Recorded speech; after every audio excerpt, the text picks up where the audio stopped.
Hello everyone and welcome back to the channel. For today's box opening, we're going to take a look at a Dominaria bundle. You'll notice that the symbol is 25th anniversary. That's right, this box is over 5 years old. It's actually from April 27th, 2018. So we're just going to kind of sample the Dominaria set. We're going to have 10 booster packs, an 80 card land pack, a spin down life counter, and then of course a box and a book.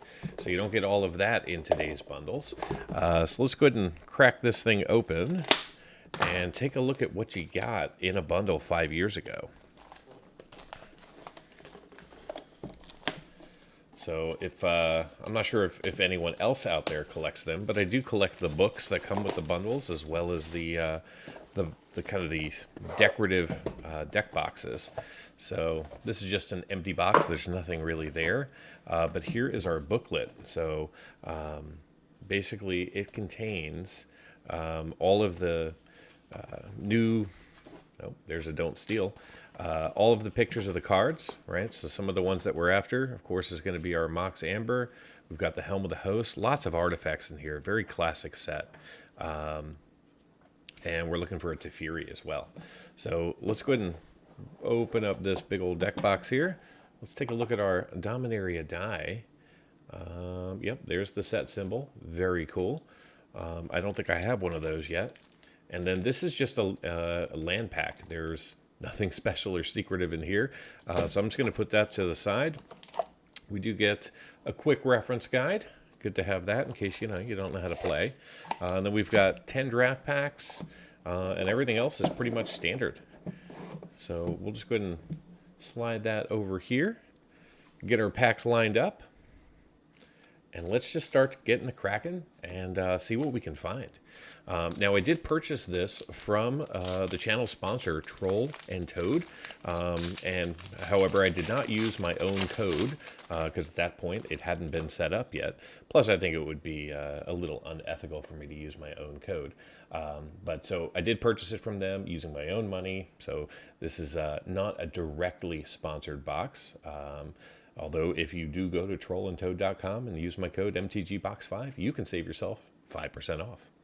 All right, so we start this one off with a Sarah Disciple, a Hummerud Explorer with a Gintu Lava Runner.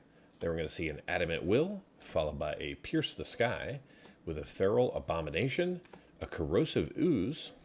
Then you're going to see a Divest with a Pegasus Courser, followed by a Blessed Light. Then we're going to see a Lingering Phantom with a Spore Crown Thallid. And we're going to see Primeval's Glorious Rebirth coming in as our rare, not high value. Then we're going to see a Slin Vada the Rising Deep with a regular old mountain and a soldier token in the back. All right, so that was pack number one. No home runs. The two biggest cards that we were looking for, as I kind of mentioned, is the Mox Amber, valued at around $33. And then we've got Teferi, Hero of Dominaria, valued at $28. There are no set boosters. There are no collector boosters. This is the only form that you could get this in, although there might be some themed decks or something like that. But so we got a Syncopate, followed by a Gintu Chronicler with a Dub, followed by a Stronghold Confessor, Pierce the Sky, and Unwind. Then we've got a Deathbloom Thallid. Then we've got a Shivan Fire with a Sparring Construct, Gideon's Reproach, with a Fire Fist Adept, Jahora's Familiar, and then we're going to see a Memorial to War with Morrowind the Nurturer coming in. It does hold a little bit of value. If you've got an elf deck, you know who this is. So it effectively, every time you put an elf into play, she gets a 1/1, and she's tappable for however many 1/1 counters are on her. So you can have a low mana elf deck and just have her pumping out all your elves. All right, we got a Gintu Lava Runner with a Sarah Disciple, a Tolarian Scholar, Windgrace Acolyte, followed by Gaia's Protector with a Navigator Compass. Then we're going to see a Cloud Reacher Sphinx, followed by a Fiery Intervention. Then we're going to see a Blood Tallow Candle with a Demonic Vigor, followed by a Nature's Spiral, Shield of the Realm. Then we're going to see a Thallid Soothsayer, with Naban, Dean of Iteration, coming in as our rare. Not a high value rare, with a regular old island and a Sapperling token in the back. And I believe I missed it. That construct token right there is valued at $2. So there are 3 tokens currently valued over $1. We're looking for the Zombie Knight, the construct, and Teferi, Hero of Dominaria, as an emblem token. He is valued the most at $3.06. So just kind of keep an eye out for those. All right, we got ourselves a Relic Runner, followed by a Warlord's Fury. Then we're going to see a Charge with a Mammoth Spider, a Cabal Paladin, Sparring Construct, and Eviscerate with an Unwind. Then we're going to see a Voltaic Servant with a Run Amok. Then a Wizard's Retort, a Curator's Ward, followed by a 2-headed giant coming out of red. Unfortunately, not high value. There's only 1 red rare and/or mythic valued over $1, and it's only valued at $1.04. So if you see a red, rare, or mythic, you're not going to have a good day. Then we got Shana Sisay's Legacy, followed by Plains, and another Sapperling token in the back. So I will do a miniature MTG box analysis at the end of this, just to kind of recap what we saw in the bundle. Obviously, we're only opening up 10 packs here as opposed to 36 in a normal draft box, so coverage and things like that are going to be significantly less. So we got ourselves a Healing Grace, followed by a Deep Freeze. Then we've got a Fervent Strike, followed by an Arbor Armament. Then a Windgrace Acolyte with a Fiery Intervention, a Navigator's Compass, a Cloud Reader Sphinx, followed by a Cabal Evangel, an Aven Sentry, then a Fire Fist Adept, Weight of Memory, an Orcish Vandal, and we're going to see a Demonic Belzenek coming in as a mythic here. This card is valued just over $1. And then we've got ourselves a regular forest with a Knight token. So we're looking for the Zombie Knight, not the regular Knight. All right, so that takes us about halfway through the bundle. So that means we've got 5 more chances to see one of the big hitters. All right, this one starts off with a Charge. Then we get an Arcane Flight, a Gintu Chronicler, Banalish Honor Guard, Grow from the Ashes, Blessing of Belzenlock, Divination, Mesa Unicorn, with an Aethershear Glider, Rampaging Cyclops, Time of Ice. So we're going to see a Saga here. Can't recall, but I believe Sagas might have made their first appearance in this set. And then we get an Elfham Druid with a Weight of Memory, and then we're going to see Morrowind the Nurturer again. Fantastic. So now I can build the ultimate elf deck with a forest and a Sapperling. I have been known to build a few elf decks in my day. All right, so we got ourselves a Deep Freeze, followed by a Skirk Prospector.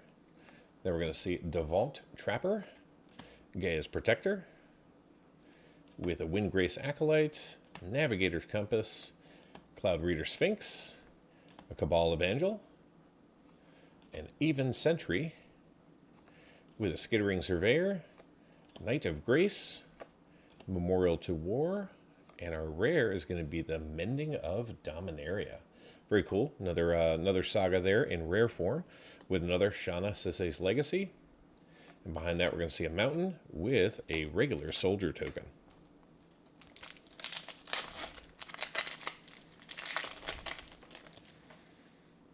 All right, another Skirk Prospector here with the Sergeant at Arms, a Cold Water Snapper, then an Adventurous Impulse, followed by a Divest, with a Sapperling Migration, Jousting Lance, Run Amok, followed by Blink of an Eye.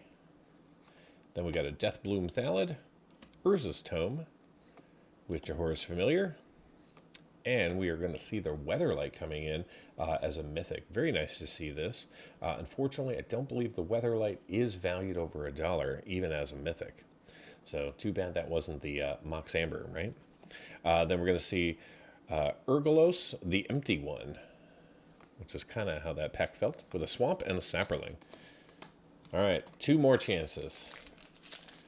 Will we see one of the big hitters? In fact, will we see a card valued over $5? Fingers crossed. All right, so we got ourselves an Opt here, followed by a Gintu Journey Mage, with an Excavation Elephant, a Divest, Llanowar Scout, Power Stone Shard, and behind that we're going to see an Unwind with a Death Bloom Thallid, with a Shivan Fire, Sparring Construct, Memorial to Unity coming in from the land cycle, with Jahora's Familiar, and we're going to see History of Benalia coming in.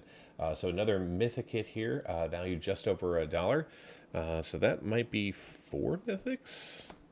And then Rona, Disciple of Gix, with an island and a regular Sapperling. So from a rare mythic perspective, I think we're doing okay. Just not value-wise. But, you know, this box has been on the shelf for 5 years, so it has no idea. All right, this pack starts off with a Healing Grace.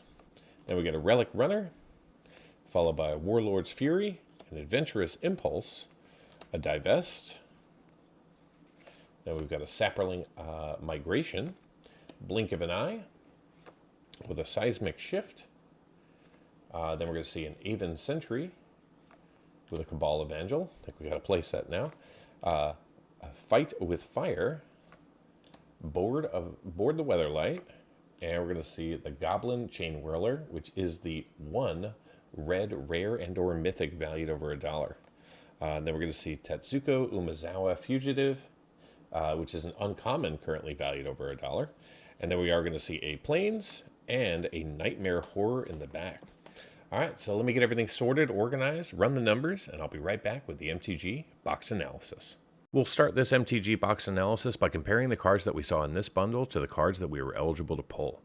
Then we'll examine set coverage, as well as coverage by rarity and duplication. Then we'll review the current market value of the set and break down the actual observed value inside the box. Finally, we'll conclude with a summary. If you want to go deeper into the analysis and see all of the metrics for this box and at least 100 others, simply join the channel at the Give Me the Data level. Let's get things started by reviewing the contents of the bundle in comparison to the cards that we were eligible to see. Using this chart, we can see the foils that we observed in orange, the non-foils in green, and the set in gray as the baseline. In the non-foil space, we saw a variance of 8 cards between the primary colors of Magic, with blue having 27 and green only having 19. In the foil space, well, we didn't see a single foil in these 10 packs. Removing all duplication, here's a look at our coverage of the set. We saw 107 unique non-foil cards, giving us 40% coverage of the 269 cards in the set. Our highest coverage among the primary colors of Magic was in blue, with just over 50% coverage. Pivoting to coverage by rarity, we saw 63% of the commons and 30% of the uncommons in non-foil, along with 6 unique rares for 11% coverage and 3 mythics for 20% coverage. Excluding the land pack, we saw 32 cards repeated 43 times for a duplication rate of 29%. Despite this, we only saw 1 playset, and that was Divest, a 6-cent common. Before we take a look at the value in today's bundle, let's review the market value of the cards in the Dominaria set. This chart shows all the cards that you can pull from a booster pack using non-foil market prices as of May 3rd, 2023. There are currently 2 cards valued over $10 in the set, and they include the Teferi Hero of Dominaria, valued at $28.63, and the Mox Amber, which is currently valued at $33 even after the Brothers War reprint. The set also features 4 cards valued between $5 and $10, and 23 cards valued between $1 and $5. The remaining 240 cards are currently valued less than $1. If you were to add up the non-foil market prices of all 269 cards, you'd be looking at a grand total of $175.78. And here's a look at what we actually saw in today's box. We missed the top 6 cards in the set, but we did see 6 of the 23 cards valued over $1 in these 10 packs.